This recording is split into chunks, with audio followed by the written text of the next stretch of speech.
Not all fiber sources are created equal, and some foods combine high fiber content with other compounds that create truly extraordinary digestive distress.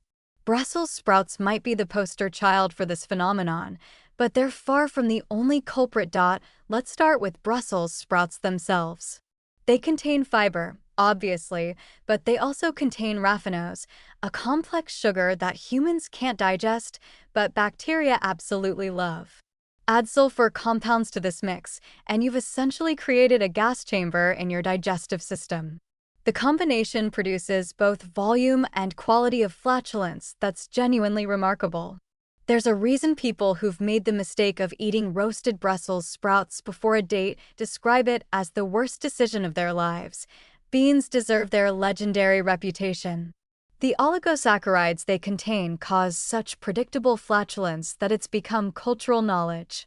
But the reality of eating a bean-heavy meal before a long car trip with your in-laws, windows down in January, because the alternative is suffocation, goes beyond what most people imagine when they read about healthy legume consumption. Sugar-free products represent a particular type of betrayal.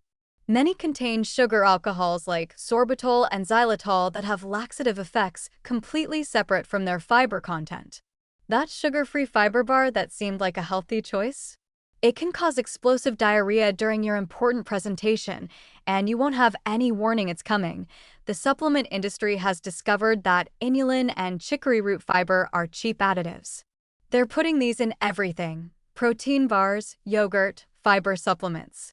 Companies rarely warn about potential side effects, and consumers discover after purchase that these particular fibers cause severe bloating in many people. What's fascinating is the individual variation.